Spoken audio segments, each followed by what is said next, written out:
Pacific Standard Time, and so you know what time it is. It's time for a little bit of coin metal. And it was yet another virtual Jiu-Jitsu, get your ass kicked at Jiu-Jitsu Wednesday. One of these days it's going to change. It's going to change soon. Not entirely certain when. I'm looking forward to that day. There's actually some sort of talk about an open mat somewhere, and I'm like, whoa, where? Huh? What? I don't know. I'm really eager to get back to training. I feel like I've been denied long enough.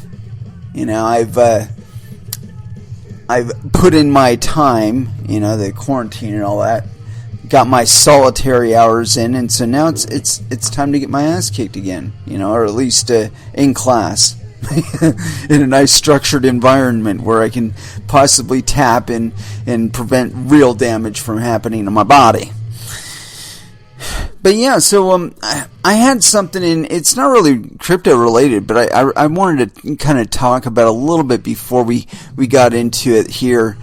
But recently I heard that Mr. Joe Rogan has made a very lucrative deal with Spotify. And I you know, as far as, you know, kudos to Joe. I mean, I think that's really great that he was able to talk them into giving him like $100 million or some shit like that. And I'm sure there's other attachments on there. It's not just a flat $100 million, but that's more than any UFC fighter ever gets paid. So, you know, I mean, that's a significant deal. And I was thinking about it though, and personally, I think that what it'll end up with is my not listening to Joe Rogan anymore. And it's because I don't listen to Spotify. And from what I understand, this is an exclusive deal to where, you know, it's like he's not going to be on YouTube, he's not going to be on Facebook, and maybe people will post like little clips of his tweets up on Twitter and shit. But for the most part, he'll be like a product of Spotify, kind of like Ozark is a product of Netflix. You know, or something like that, where the platform themselves are like the curators of his content.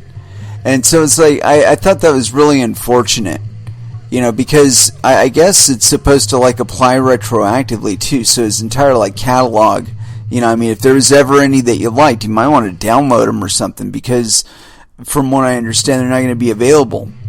And, you know, like I said, I think that's really lucrative and cool for Joe. But, like, what about everybody that doesn't use Spotify?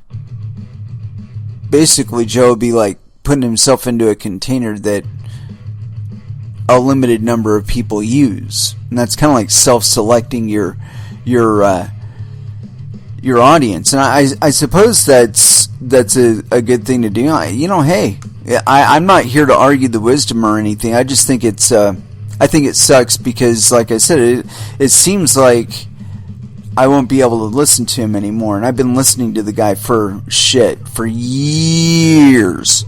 I mean, like years. I was listening to Joe back when he was on Brian Redband's couch, or they were in Joe's apartment or some shit. They're stunned out of their gourd and just talking shit, you know, and just having a blast. And I thought it was really, really cool. But, you know, then all of a sudden, like, it turned into a product, and then the Joe Rogan Experience, and it got more concrete, more ossified and stuff. And so now it's like a corporate product. And I think that's really hilarious. I mean, good on Joe. He's probably making more money doing it this way than any of his contemporaries in TV or movies or cable or any of that other shit. And so, you know, like I said, good on him. You know, I just feel kind of unfortunate because I'm not necessarily one of those people that is going to be listening to fucking ads on my Joe Rogan Experience. And, you know, it's funny because it seems there's like, you know, it's going to be all him, you know, it's going to be his thing, you know, no problem, no adjustments on anything, and it's just going to be him, and it's going to be the crew that he's always been working with and all that, right? I can guarantee you, Joe, it's going to last 1 year like that.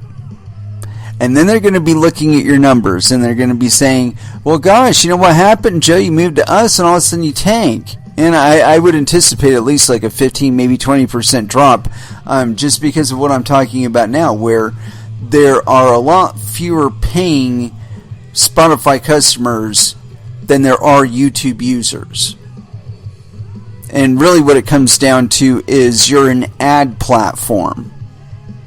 You know, your product serves as an ad platform. It draws the eyes to the monitor, and Spotify and whoever else has to figure ways to introduce their products and shit through that platform. And you know, it's kind of obvious that he's used it to that extent for quite some time. And I would say this: it's probably the most effective way possible, because the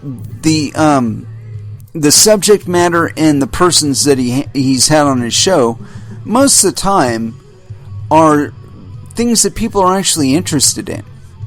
You know, so it's not like he's lighting a fire under something that, you know, is exclusively, you know, just like a pimping or something like that. Although I'm sure a few of his episodes were exactly that. You know, like I want to say when he had Dan Aykroyd on, I felt like he had a 1950s Barker sitting across, or probably even earlier than that, like maybe 1920s.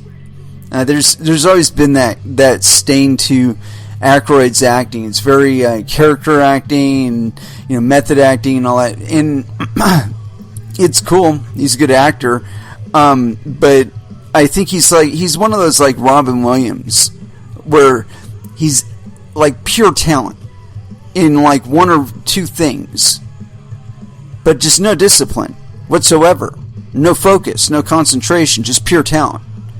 And what you need is a really good director who like wears combat boots to work, and you know has like a fucking meter stick that they smack on the ground or smack on their thigh or something like that to snap everybody to attention.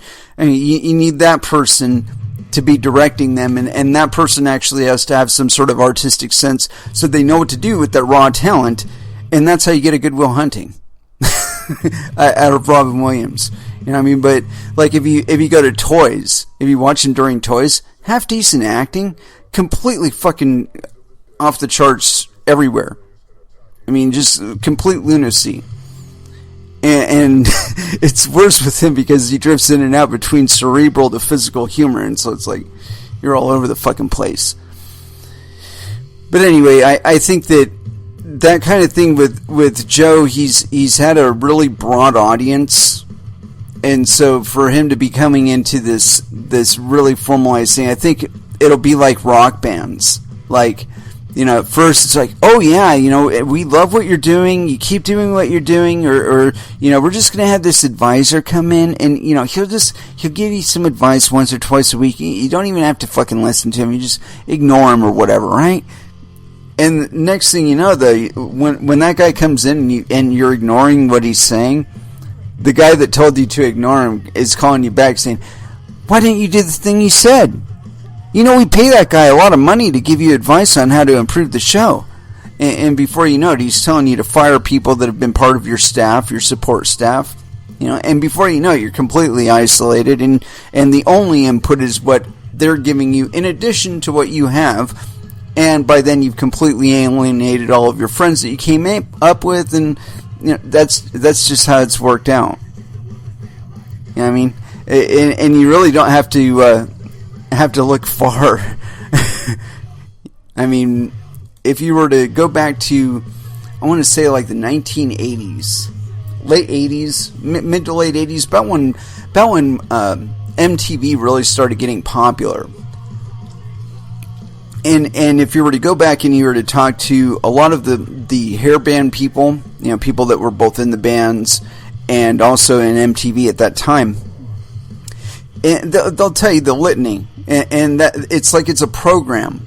It's like divide and conquer, get them down to where no social thing. All we've got is the icon, and then we just stuff our stuff into the icon's ass, and it comes out their mouth, and they do it because we're paying them to do it. You know, and like I said, it's like it's a program. You know, it's like We got this thing that everybody likes, and now we just got to make it say what we want it to say in a way that everybody likes, and then they'll like the things that we like it to say. You know, so yeah, war with China.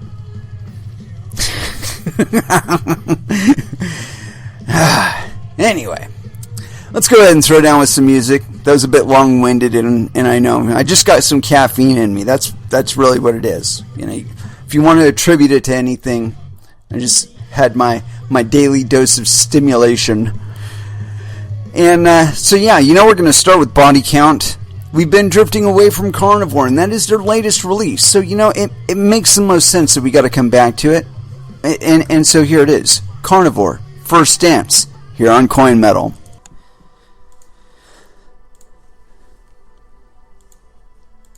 And that was Vola with The Same War.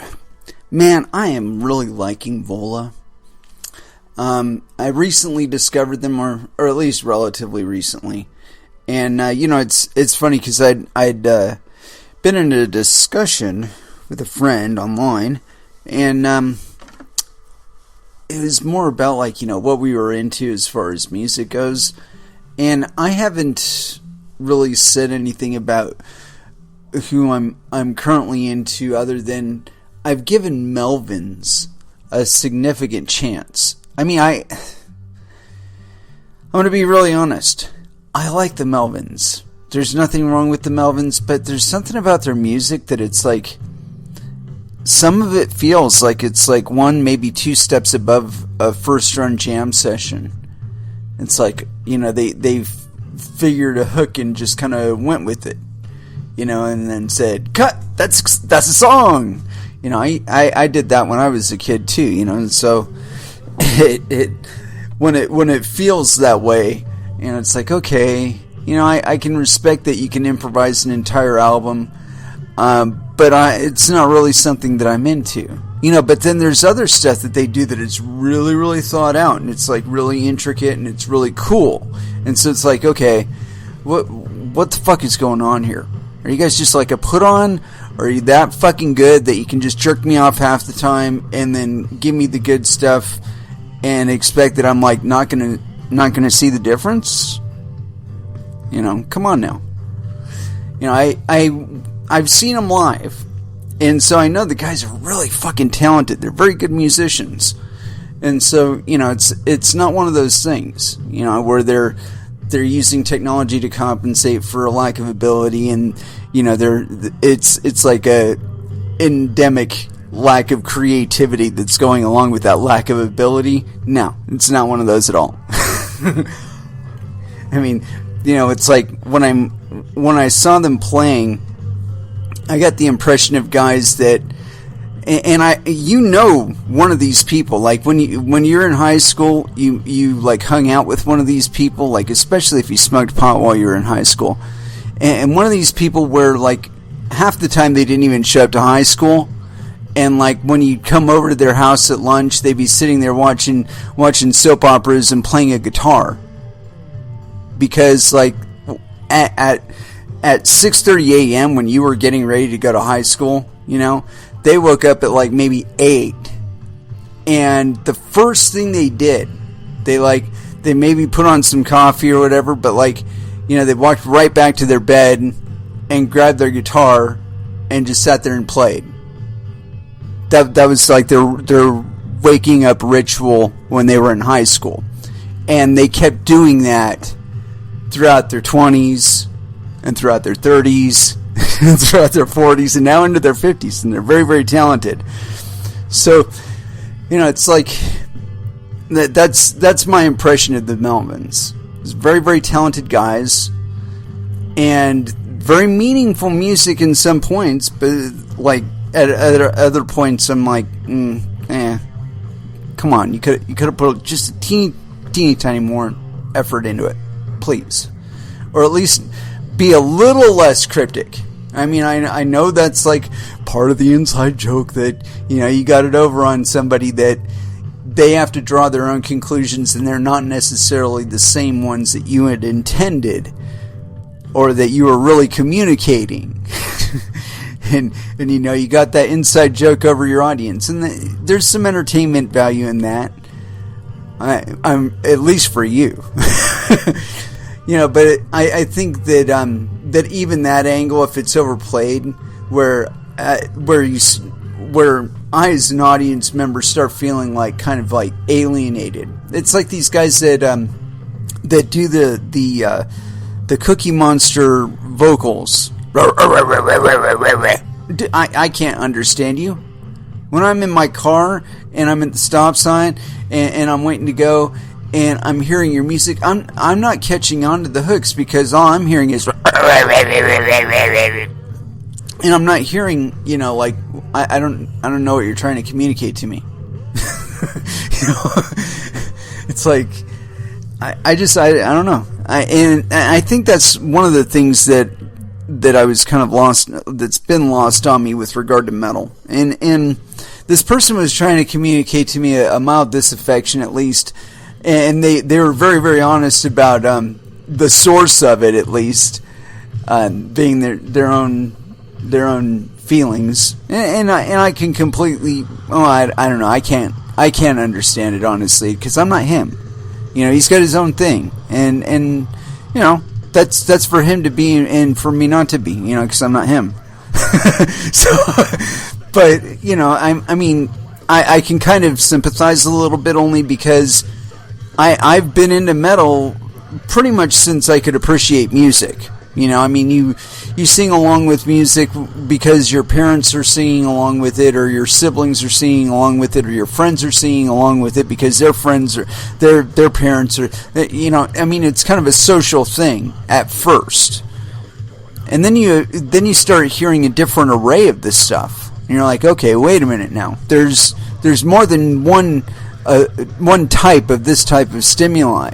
There's more of this around. And some of it sounds a lot better to me than others. And it's not necessarily the same stuff that my parents listen to, and it's not necessarily the same stuff that my friends listen to or my siblings listen to. It's something that turns me on. It's a perspective that I can appreciate.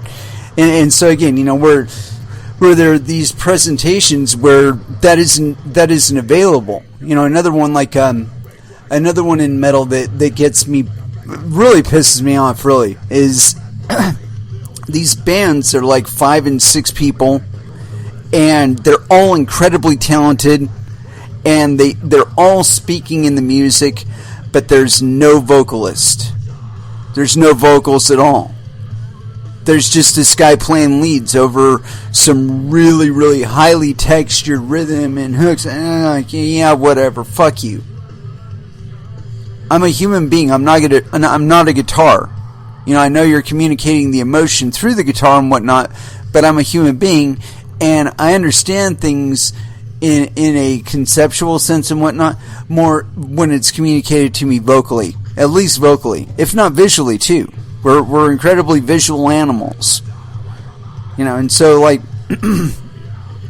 I think it's one of those things where, like in music, where they're kind of self-selecting their audience, or saying, okay, only people that get off on really highly technical math metal, that's who we want to talk to. Fuck everybody else. We just want the math metalheads. and then you whine when you sell 1,200 copies, and you've got maybe 200,000 views on Facebook and follows on Twitter and shit. Hey, come on, you can't have it both ways. The internet is such an expansive thing. It's like you can draw enough interest, but you have to, make yourself available and whatnot. And one of the ways is, of course, word of mouth. And so the way you present your stuff, it has to be in a way that people actually want to communicate to others. And of course there is people out there that like music that is not necessarily conventional. And I happen to be one of them. Don't get me wrong. I'm just suggesting that there are ways to say what you want to say that will resonate with a much higher branch of people than you're currently available to, and that's really what you want, isn't it? Is to share. You want to share. Why limit? Why pre-limit who you can share to? And I do that to some extent on this show because I play metal and I talk about cryptocurrencies, and they're two subjects that aren't necessarily interesting to some people. However, I happen to believe that they're very important aspects of modern life. I mean, when you look at the influence that heavy metal has had on every other fucking genre out there, it's so hard to deny that I feel there should be at least one station that is devoted to playing it, or at least one show that is devoted to playing it, and so it's mine. Anyway, let's get into crypto stuff though, and I got a ton of stuff, and I'm not entirely certain exactly where I want to start because a lot of it is really, really good. This one is kind of old. Probably not going to go with it. I don't think I'm going to go with that. Yeah. This stuff is kind of interesting. Or, I don't know, really interesting if you're a Steamian or somebody who's also into Hive or is into Hive, or I don't know. If you're an investor in Hive or Steam, this would probably resonate with you. It's on CoinDesk.com. And Steam hard fork confiscates $6.3 million. Community immediately takes it back. And this is authored on May 20th, 2020 at 1444 UTC. That is odd. Scroll. And this is by Patty Baker. And going by the name and the picture, yes, penis. The Steam blockchain has just split, or hard forked, controversially seizing the tokens of key community members who opposed Tron's recent acquisition of the ecosystem's biggest dApp, Steemit. At 1400 UTC on Tuesday, Steam implemented hard fork 0.23, significantly codenamed, quote, New Steam, shunting some of the former Steam, quote, witnesses, blockchain validators, and stakeholders who created a splinter group called Hive out of the ecosystem, it seems, for good. New Steam, which was only announced on Monday, will, quote, seize some user accounts that participated in criminal activities by actively contributing to the threat against the Steam blockchain and or to the theft of Steam holders' assets, said Steemit blog post announcing the fork. Well, let's go ahead and right-click on that. We'll definitely follow up. The hard fork GitHub page lists all of the users who will have their tokens seized, 64 in total. A letter sent on Tuesday by a legal firm representing affected members calling on exchanges to not support the hard fork says a total of 23.6 million Steam tokens will be seized, worth roughly $6.3 million at press time, according to CoinGecko. One affected community member, Dan Hensley, told CoinDesk in an email that he's losing around $1 million worth of Steam as a result of the fork. The hard fork is the latest episode in the ongoing struggle for control of the Steam blockchain. It began soon after Justin Sun's Tron Foundation acquired Steemit, Steam's most prominent dApp, for an undisclosed sum back in February. Concerned Sun would use Steemit's sizable token allocation to run roughshod over the rest of the community. The Steam ecosystem quickly executed a soft fork that effectively nullified its voting power. A few weeks later, it implemented a splinter blockchain, Hive, that duplicated over all tokens from Steam. However, the allocations owned by Sun and some incumbent witnesses, around 83.2 million Steam tokens in total, were immediately confiscated and stored in a separate wallet.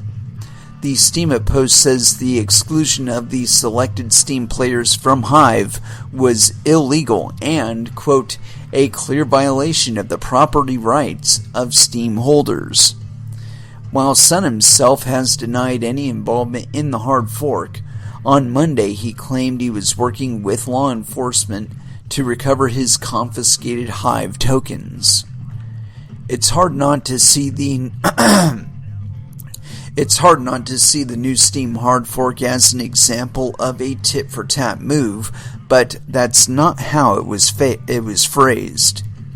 One current Steam witness, known only as, quote, AAA, told a Korean news site that the Hive Dissenters tokens were seized not because its own assets had been seized, but because these select accounts had, quote, continued to attack the Steam blockchain ecosystem. These include allegations that Hive members have damaged network stability, spread fake news about the blockchain, picked up by the misleading media, according to Sun, and generally tried to discredit and besmirch the Steam community's name. AAA also claimed some Hive members were guilty of verbally abusing community users and even threatening murder. Whoa. Emotions are fraught. Echoing AAA's comments, the Steemit blog post states, quote, "The Steam blockchain has been under constant attack from malicious accounts, and this has heavily influenced user experience, dApp's usability, and the stability of the chain itself." The post goes on to say that Steam witnesses who helped implement Hive's, quote, hostile split action had effectively betrayed Steam holders. That's not how affected Steam users see it, though. The legal letter calls the fork a, quote, planned theft and threatens legal action against any exchanges that voted in favor of it. Quote, "You may become an accessory to criminal offenses, including grand larceny and securities fraud, as well as expose yourself to civil liability for damages," the letter warns. It's probably unlikely exchanges such as Binance and Huobi, some of Steam's largest stakeholders, will want to involve themselves in this dispute. Binance CEO Changpeng Zhao, who was initially supportive of the takeover, recently washed his hands of it. Quote, "We didn't know it was like a contentious fork," he said in an interview with Laura Shin at Ethereal Summit. Quote, "Every Steam witness that is human has quit. Justin denies involvement with the heist, yet replaces the witnesses that quit with a sock puppet minutes later to do his bidding. Exchanges are the last line of defense," Hensley said. There remained unanswered questions. Chief among them is what happens to the seized Steam tokens. The letter says these will be transferred to a new wallet account at Community 321, set up just under 2 weeks ago. What entity actually runs or owns the account has yet to be revealed. Soon after the fork, it was claimed the tokens had been moved en masse to the Bittrex exchange in an attempt to return them to their original owners. The Steam Witness Twitter account seemed to confirm the news, but pledged the assets will be recovered. CoinDesk reached out to the Tron Foundation for comment in its capacity as the owner of Steemit, but hadn't received a response by press time. So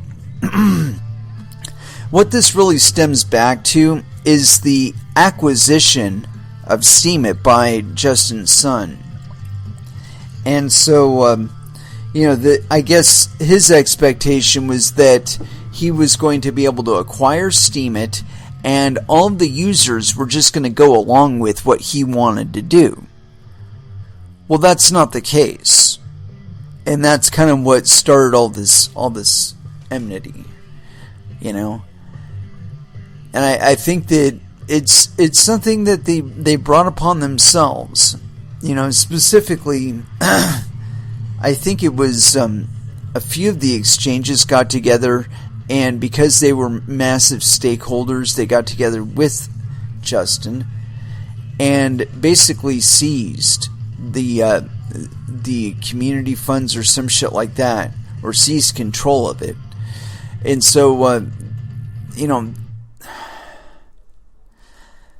this is one of those things where the voting rights, for things like who gets to validate your tokens or your transactions on your network, that those decisions should not be made by simple owners of the token. They should be made by the network holders themselves. The validators, the miners, whatever the case may be.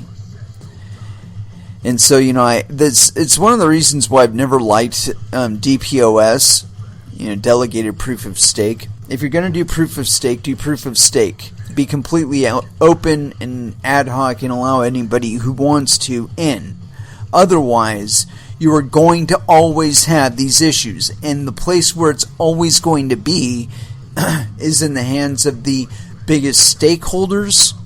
And of course that's going to be the case with any DPoS or any POS system too. And it's also the same with any proof of work system. But the difference is, with proof of work, you actually have to be supporting your decisions with hardware, physical hardware. And that's what makes it so much better than anything else, because your stake has a physical representation in physical reality. There are meat space costs associated with participating at that level. Now, personally, I don't believe that it should be the way it is right now, where it explicitly and implicitly is the best for people that are running major hash farms, instead of participants, people that actually own Bitcoin. And I think that's been the biggest problem with the evolution of Bitcoin as I've seen it. However, all states of these coins are temporary. And this is something they are finding out really big time now with Steam and Hive. And specifically, it goes a lot faster in these DPoS systems because the number of nodes that are involved in the validation of the transactions and shit, it's specifically limited. Now, of course, there are those that are on hand to be potentially elected to be validators and all that, but they're on hand. They're not necessarily supporting the main chain. And so, yeah, I think that I think over the long term, these DPoS systems are going to be shown to be inefficient and overall dangerous for everybody who's tied up their funds in participating in them. It's going to be really great for the people that are the designated validators, but it's going to suck for everybody else. And so, therein lies the attack vector, where you could conceivably be limited forever from participating on that level, from ever being a validator. And I think that's one of the things that people aren't really seeing. I mean, you can kind of see it with things like BSV, where they're supposedly explicitly going to be geared towards huge industrial players that can move gigablocks worth of transactions. That's their focus. That's their goal. However, the practicality of that is that because you're limiting the number of people that can participate in it, again, you're limiting the amount of interest anybody will have in it. It's just like Joe going specifically over to Spotify. He'll be popular still among Spotify users. And I'm sorry, Joe, as much as I love you, and I've been watching you for a very, very long time, it's not enough for me to actually want to pay for Spotify just to hear you. And I think that's one of those calculations that people are missing on. I'm sure there will be a rich segment of the population that will be able to continuously pay whatever it is, the $3 or $7 or whatever for Spotify's service. But they're nothing by comparison to the number of people that'll just use services like YouTube or any one of a number that don't charge them per view, or even per month. Anyway, let's go ahead and throw back down with some music. That was a bit long, and that's good, but need some music. And as far as where to go, I haven't been playing any textures. I think we should fix that. So here it is. Textures, Erosion, here on Coin Metal.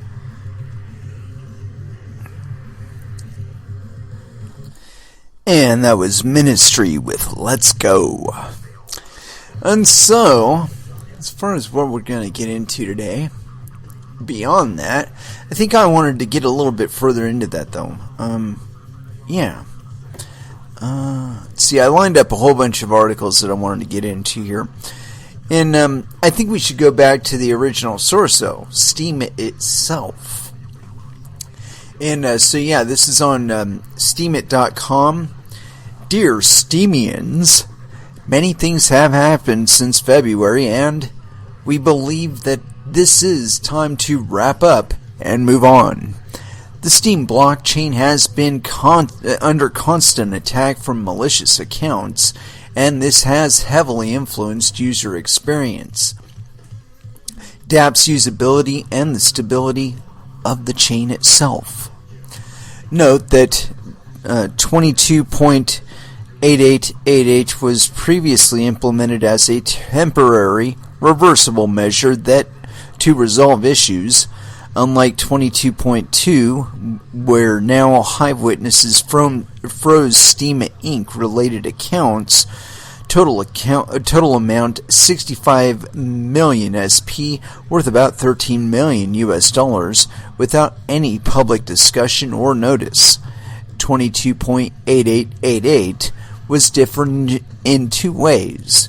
Number one, pre-announcement was made so that community had time to discuss, and affected accounts could make changes. For example, power down routes, and number two, the reasons were based on what actually happened. Hive chain split, while for 22.2 the reasons were based on something that did not happen.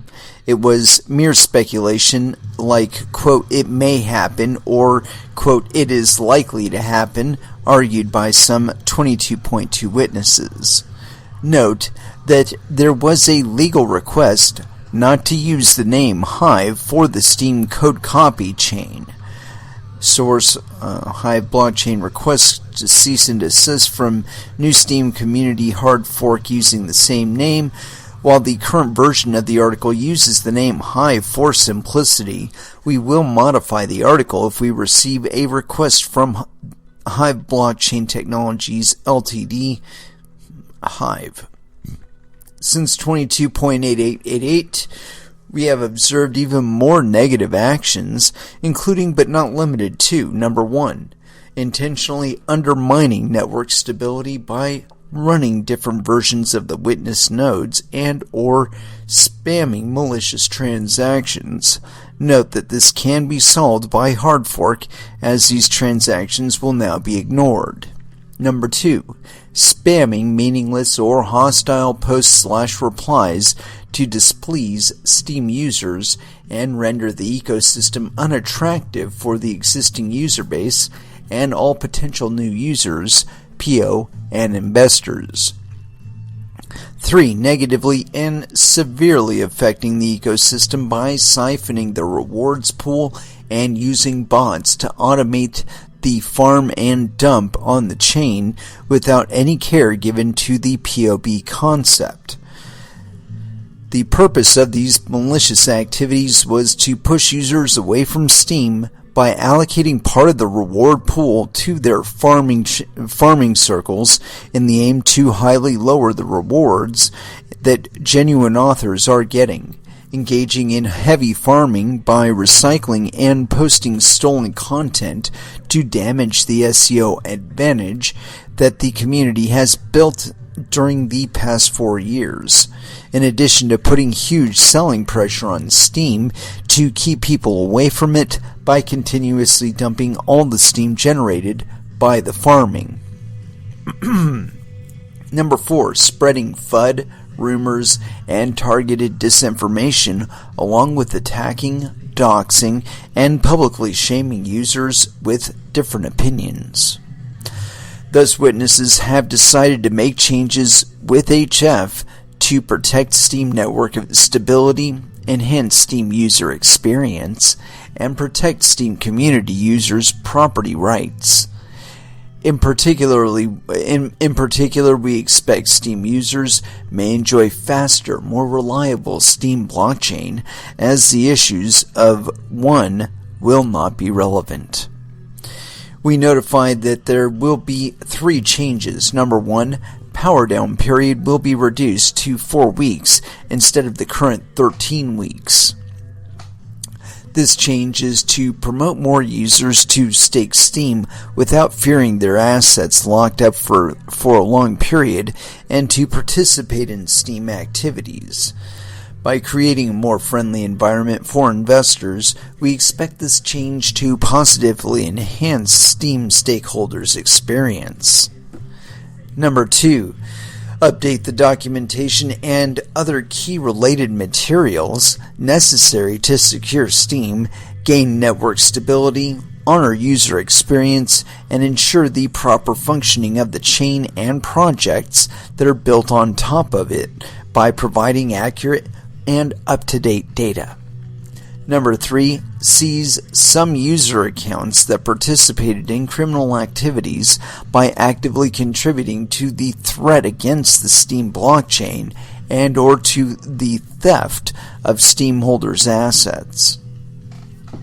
Number 1, the launch of Hive Chain is not a protocol update to improve blockchain performance or security, but a hostile split action to exclude certain accounts.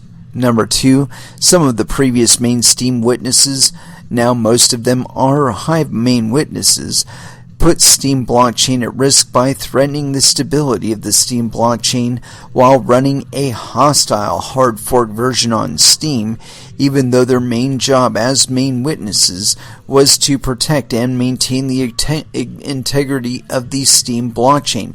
Wrong! And it says here, Steam consensus witness statement, soft fork, blah, blah, blah, for more details. Yeah, fuck you, Steam. You don't get to tell people what to run on their hardware. And it doesn't matter what conditions you establish. I don't give a fuck if there's some sort of contractual thing or some sort of EULA thing. You do not get to tell people not to shut off their fucking nodes or not to run a certain fork of the node, a fork of the code on their nodes. That's up to them. So continuing on, number 3, some Hive launching members decided to take away Hive tokens of 326 Steam users, Hive tokens, and placed it in the Steam.dao account. Total amount of 83.2 million Steam, about 23% of the total Steam supply, that is worth around $16.6 million US as of May 20th, 2020, that is de facto controlled by a small group.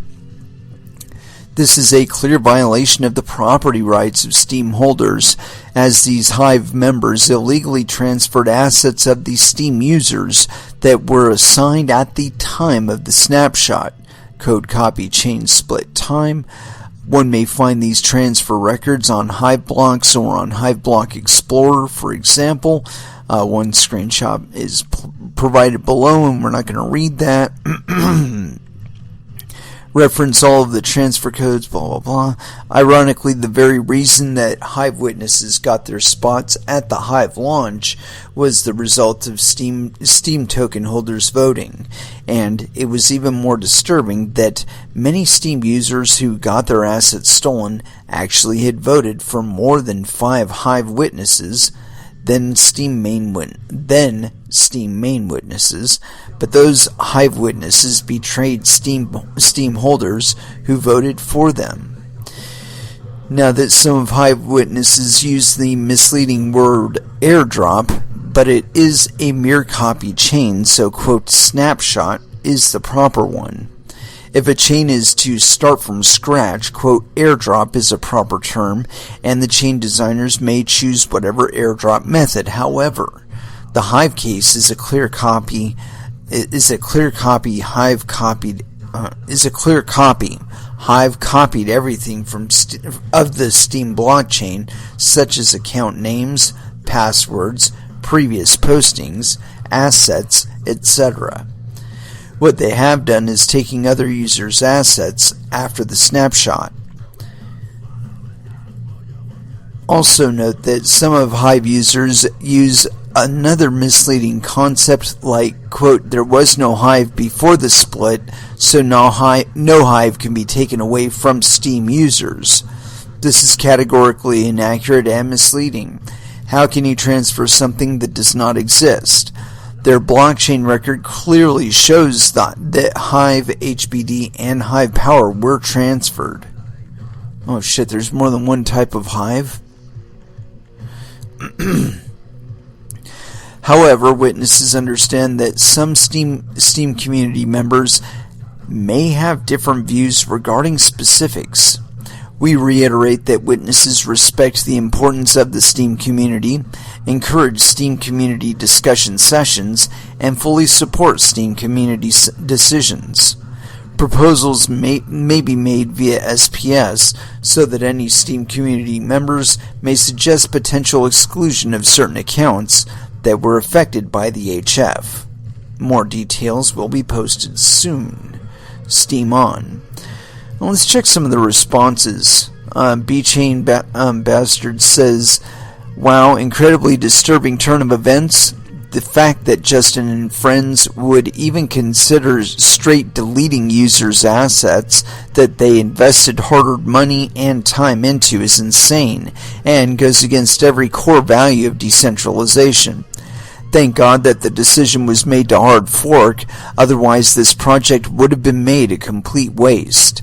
I highly doubt that anyone will ever invest in Steam again, given that the Neutron leadership has already shown that they will steal from users that go against their wishes. What an absolute disaster. Response to that by Tamil says, Tamili? Yeah. The minnows seem to be safe. It's just the biggest investors that got their accounts wiped. Whales have always been a problem to begin with. We don't need them. Yes, you do. Never mind. P-Funk says, yeah, so don't become too big a fish or express yourself freely. Tyranny. Everyone loves that, right? Fuck yeah. Let's see. Freeborn Angel says, perhaps the top should have been more inclusive.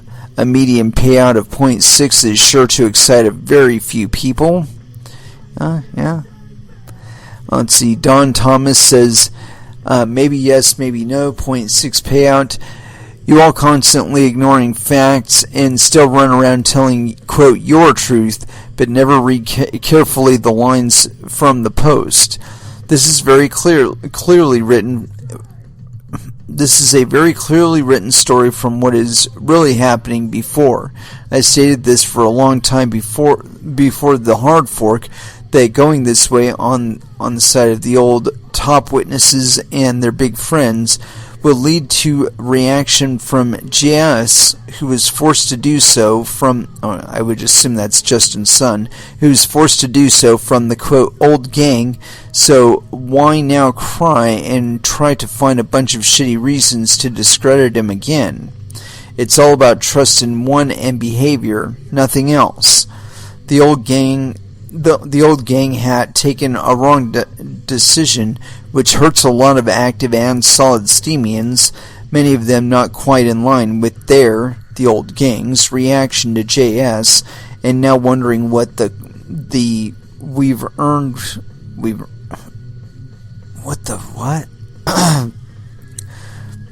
what they've earned with so what? This is okay for them when doing it to JS, but getting hurt the same way by JS is not okay. I still wonder how silly some investors could be to think that this can be working without any damages on their side. They got way less money than JS, so normally better make a friend to him or acquire tons of extra money to beat him. So anyway, the damage is done and somebody will pay the price. Yeah, I would agree with that. Let's see. Freeborn Angels replies to, you constantly ignore the facts and running around telling your truth. LOL, whatever. Care to cite some of my quotes? Rich, powerful people took control of into their own hands. Who did what first, last, and to whom is really irrelevant at this point. Both sides have been clear. Get with the brown nosing or forget getting any rewards. It remains to be seen how far they wish to carry their selective rewarding of the effort here, but time won't lie to us. I've been putting out daily content in excess of 3 years, approaching 20,000 points. You think I could get a vote from one of the golden children? No. All I've gotten is told I have Tourette's, but the fool spelled it turnits, and I was supposed to be too stupid to catch his drift. Through his sophisticated friends would know. I was told straight out of the gate that my content would not pass muster on Steam. I don't see why the people making their own chain would change their content voting habits, so I stay here to see what Mr. Sun has in mind. If I get rewards here, I will continue beating my drum here. Otherwise, I will pay attention to something else. The same applies to Hive, though I may stay there just to be a thorn in their sides. You'd be surprised how quick a burr under the saddle blanket gets the attention from other riders. Yeah. Complexity says, if you think that you don't need whales, you are sorely wrong. Anything you are doing right now on Steam or Hive is because of whales. Anything you do on any piece of technology requires whales. You need investors to do anything. Goddamn right. Let's see. Doing Dali's responds, the thing is, 5 million divided by 60 fish is 83,000 each. That's not whale money. Icarus. I seriously don't want to debate this, but it is the best part of the Steam so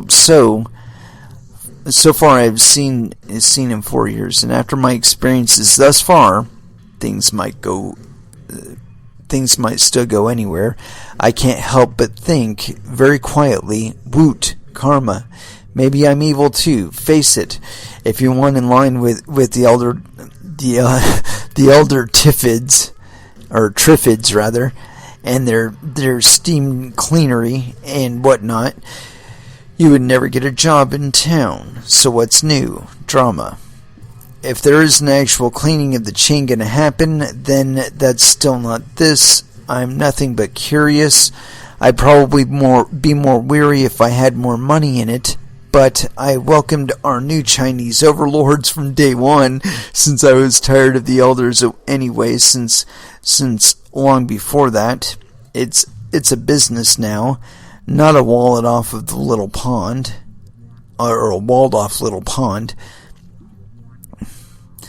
Yeah, be careful what you wish for, Okay. I think we're kind of done with this. Steamians and whatnot fighting back and forth with Hivians and bees and whatever. I think over the long term that people are just going to get sick of this shit. Because, it's just a bunch of poo fleeing back and forth. And unfortunately, it's affecting people's money. And I think this is the greater point that's getting missed, is that, it's people's money. After a while, they get sick of watching that shit happen. They go, you know what, maybe I don't want to participate in this anymore. Maybe I want to take my money elsewhere where I don't have to put up with this bullshit. And, it's going to be that way for every coin. US dollars, yen, doesn't matter. Fiat currency, cryptocurrency, doesn't matter. Same fight. And it's for your confidence. And for the moment, fiat currencies still have it. And there's no denying that. But that is still theirs to lose. Anyway, I've been really hard on any of the DPoS projects. I've never had any real confidence in them. I'm sorry, that's just me. And I feel the same way about DeFi. I think that these are just targets. Just painting big targets on their back and saying, fucking hit us and try and steal the money, please. Here's a couple ways to do it. Here's a couple attack vectors to hit us from. We've centralized interest in a couple focal points. There, go right there, big ass target. You're fucking kidding me.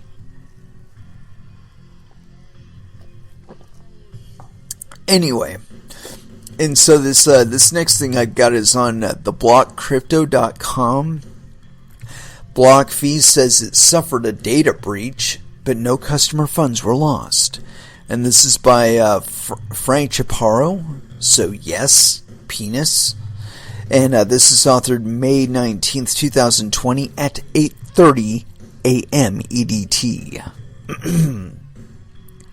Cryptocurrency lender BlockFi alerted clients Tuesday morning of a data breach, according to a memo shared with the block.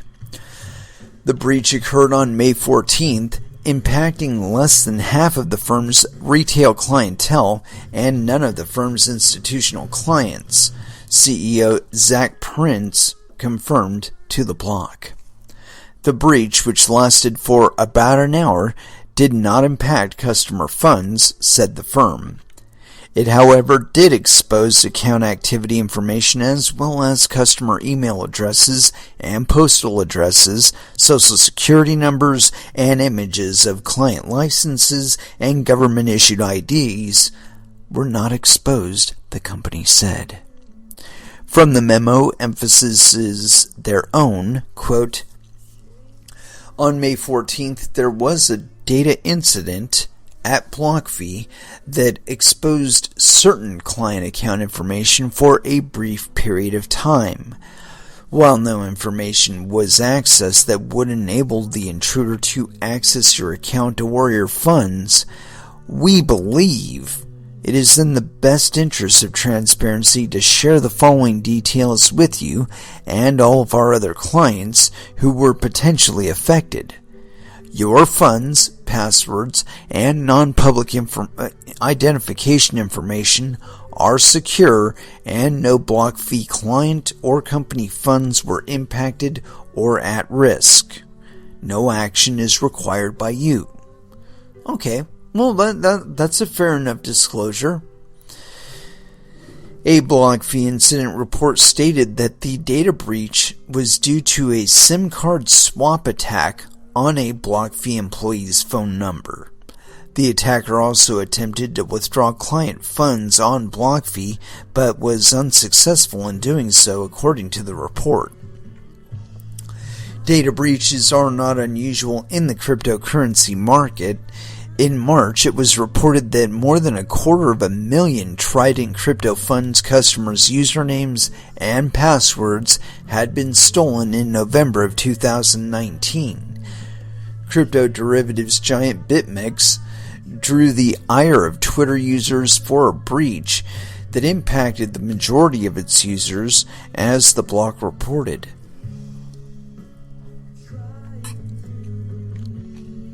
As for the BlockFi breach, the firm said, quote, it quickly terminated the intruder's access to BlockFi's internal system. Quote, we are constantly reviewing and improving our systems, and security processes will be accelerating efforts in a number of areas as a result of this activity, the memo said. In addition to ongoing development of our systems, we are actively researching options for us to contribute to the cybersecurity efforts of the cryptocurrency industry more broadly. In other words, we got compromised through one of our GitHub accounts, and that's what enabled one of the attackers to do a SIM swap on one of our developers, which enabled that person to get access to our exchange or our service at the administrative level and try to withdraw user funds. Yeah. This is probably a much bigger hack than they're indicating. However, I would be willing to bet either they were insured for whatever funds may or may not have been lost, and so I wouldn't be too concerned there. I don't know. If you're not having any trouble with withdrawing your funds now, I would assume that you probably won't in the future, or you may. I don't know. It's a good idea to always check what their activity level is or their capabilities are by either making a withdrawal or a deposit and seeing what the response time is on it and stuff. Just due diligence stuff. Anyway, continuing on. As for the block fee breach, the firm said it quickly, blah, blah, blah. Okay, specifically, block fee will enhance the frequency of penetration testing, and it has updated its system to trigger an even swifter lockdown should something similar happen in the future, Prince told the block. The breach comes at a time of rapid growth at the firm. The company brought on more clients in the week of the halvening than any other week in its history, adding more than 7,000 new funded accounts, a source with knowledge of the matter told the block. The firm is on pace to clock $50 million in revenue generation for the next 12 months and is currently growing at a 26% currently growing it at an average, of 25% month over month, the source added. That's really interesting. It's also making them a bigger and bigger target. And if they're already getting hit, the interest in hitting them will only increase. And especially if there's any kind of success on the part of an attacker. Because once a vulnerability is made known to one attacker, you can be sure they're sharing that exploit or the nature of the exploit itself with others. So yeah, I don't have any use for these type of entities. And as a matter of fact, I'm leery of any entity that's asking for KYC AML information. I always have been. I always will be. Because asking you for this information is exposing you to several threats to your personal and financial security. And I mean, I don't know what kind of impact has to happen. You know, whether it's people losing millions of dollars due to a hack on an exchange, or somebody getting killed because it was made known that, you know, they have some significant sum of money. And I don't know. I don't know what it's going to take, but it's going to be something like that. And people are going to say, you know, maybe AML KYC presents more of a security threat than it's protecting us from. Anyway, and to that note, we're gonna cover this one. I got this thing. It's on Cointelegraph.com. And this is by Samuel Hague. And let's see, when was this authored? Let's reload this really quick. This is authored May 20th, 2020. AT&T loses bid to dismiss $1.8 million crypto theft lawsuit. Lovely. U.S. District Court Judge Consuelo Marshall has rejected AT&T's bid to dismiss a lawsuit that alleges the company was negligent for failing to prevent the theft of $1.8 million in crypto from investor Seth Shapiro.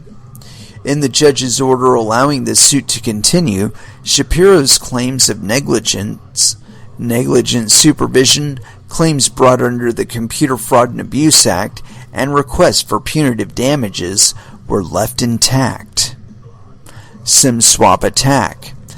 Shapiro, an Emmy Award-winning media tech consultant who has previously worked for the likes of Disney and Showtime, filed a suit against AT&T in December of 2019, alleging that the firm's security failures resulted in thefts across multiple attacks. SIM swap attacks require the participation of employees from a telecom company. The telecom company deliberately or unwittingly reassigns the victim's account to a SIM controlled by a malicious attacker, who is then able to gain access to information or accounts belonging to the target. The court order states that Shapiro suffered his first SIM swap attack during May 2018, to which an AT&T employee, quote, noted the SIM swap activity in the plaintiff's account and assured the plaintiff that his SIM card would not be swapped again without his authorization. Quote, AT&T failed to implement sufficient data security systems and procedures and failed to supervise its own personnel, instead standing by as its employees used their position at the company to gain unauthorized access to Mr. Shapiro's account in order to rob, extort, and threaten him in exchange for money, Shapiro's complaint stated. Shapiro has until May 29th to file an amended complaint in response to the order. A 15-year-old hacker steals $24 million in SIM swap attack. AT&T also faces an ongoing lawsuit from pioneering crypto investor Michael Turpin, who is seeking more than $200 million in compensation for a $23.8 million SIM swap attack that took place during January 2018. Last month, the case took a surprising twist when Turpin launched a new lawsuit against the alleged perpetrator of the attack, who has recently turned 18 years old. At the time of the attack, the defendant, Ellis Pinsky, was just 15 years old and returned $2 million of the funds. Now that he is of official legal age, Turpin is suing for the remaining sum plus damages, $71.4 million in total. Speaking to Cointelegraph, Turpin stated that he was, quote, a bit shocked to find out that the alleged mastermind was only 15 years old at the time, adding his surprise, allegedly this was not his first hacking or theft. Turpin asserted that Pinsky is in possession of $100 million, stating that, quote, we believe he was being truthful when he told one of our informants via text that he still had $100 million hidden offshore. Yeah. So there you go. You know,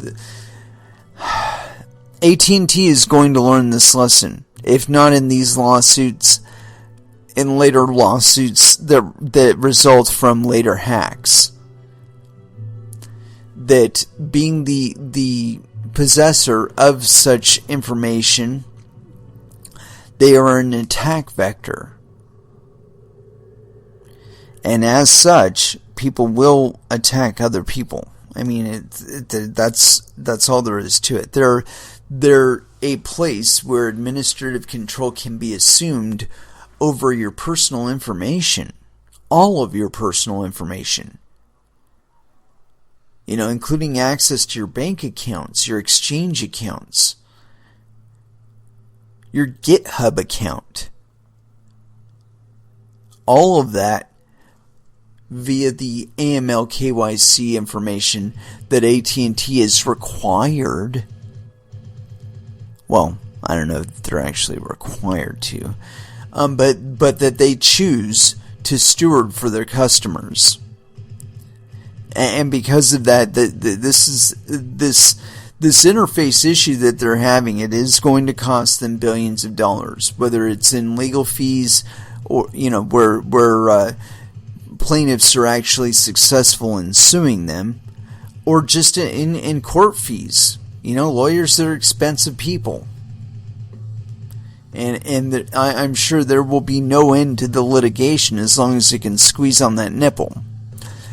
Anyway, let's go ahead and throw back down with some music. And I don't know if I've actually played any Fear Factory, but I've got some playing in the background, and I really like Fear Factory. Let me see here. Scroll. Yeah. Here we go.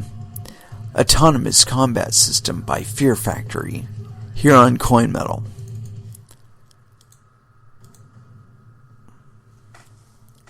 And that was Kingdom of Sorrow with Along the Path to Ruin. We don't play them enough on this show. I don't know. Might have to resolve that. Anyway, I'm sure I've got at least a little bit of time for at least one more article. And I'm trying to find one here. Here we go. This is kind of a continuation of what we were talking about before the music break. And this one's on Cointelegraph. Let's reload this again. And this is on May 19th. And this is by Andrei Shevchenko. So yes, penis. BlockFi's data breach may allow criminals to extort rich clients. Crypto lending provider BlockFi reported on Tuesday that it suffered a data breach that may put some of its clients in physical danger. According to its incident report, some of the company's client data was breached through a SIM card swap attack performed on one of its employees. The attackers successfully stole the email account and phone number used for the employee's account verification procedure, which allowed them to access BlockFi's records. SIM swapping attacks are the result of network operator vulnerabilities and are usually performed through co-conspirators with access to the phone network's equipment through external intrusion techniques, though external intrusion techniques are also possible. This type of attack was the culprit behind several high-profile exchange thefts, but they usually target the clients themselves. The attackers allegedly attempted to withdraw customer funds directly, but the attempts were unsuccessful, BlockFi says. Nevertheless, the attackers had full access to customer data used as part of BlockFi's marketing efforts. The company stressed that, quote, no non-public identification information was leaked, which would include bank account numbers, passwords, or social security numbers. However, the hackers did obtain access to customers' full names, addresses, dates of birth, and notably activity information and physical addresses. Can the victims be physically extorted? BlockFi asserts that no threat to customers' BlockFi funds exists, writing, quote, due to the nature of the information that was leaked, we do not believe there is any immediate risk to BlockFi clients or company funds. However, home addresses and activity data may expose the affected users to extortion and physical theft. BlockFi did not disclose what kind of activity data was included in these databases and has declined to answer Cointelegraph's query on the subject, referring to the incident report for all information. An unnamed spokesperson only added that, quote, we have not received further indications that the unauthorized third party has tampered with the information that was accessed at this time. Nevertheless, it is easy to believe that simply reading the activity data would allow attackers to know the size of the client's account and collateral pledges. This kind of data is crucial for any directed marketing campaign. Furthermore, BlockFi's privacy policy explicitly states that this information is available for marketing usage. Quote, "We may use your personal information and information about how you use our services to send promotional and other information to you. We also may use your personal information to conduct analysis regarding your usage of our services and products and the effectiveness of our marketing initiatives." The connection between the home addresses, the customer's activity on the platform, and their identification data could allow criminals to precisely target the victims of this attack and extort them out of their cryptocurrency. This kind of theft is not unheard of, as a Singaporean man was reportedly kidnapped in January and forced to transfer the cryptocurrency in his possession. Similar cases were reported in 2017, notably the kidnapping of the director of the crypto exchange ECMO in Ukraine. India was also reported to have had several such cases that year. The case for anonymous finance. An Ethereum core developer used the occasion to praise the anonymity of blockchain-based decentralized finance, saying, quote, "Will naysayers finally start to understand the point of DeFi on Ethereum? While DeFi carries a different set of risks, the consequences of data breaches on centralized platforms that hold know your customer data could be catastrophic."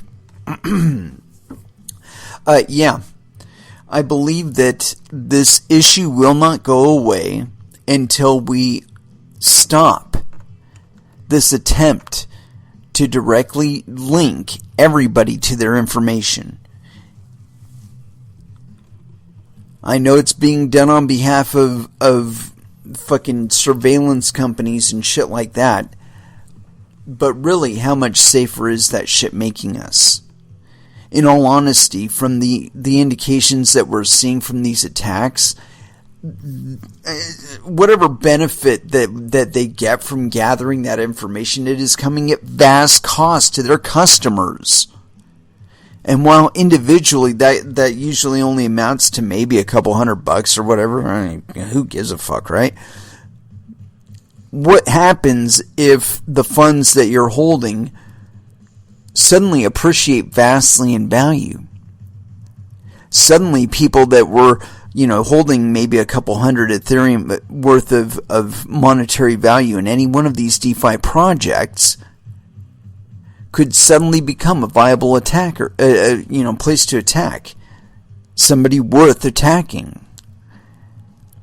If Ethereum goes up to $1,000 in Ethereum, I mean, shit, suddenly you're holding $100,000. That's worth hitting you over the head with a wrench until you give up your fucking keys. I mean, really now. This is why decentralized systems like Bitcoin exist, so that you could be the person that is holding your funds. You could be the person that is the only person that knows anything about your funds. And as soon as you start adding third layers, third parties, any type of third party, whether it be a government recognized one or not, you are introducing threats to your personal security and your financial security that you simply do not have to. And this is one of the aspects of cryptocurrencies that's been very downplayed, especially over the last few years, because many people have been seeking to sell you on the illusion that they could provide you some additional layer of safety, while in fact exposing you to a vast number of threats that you would not otherwise have to face.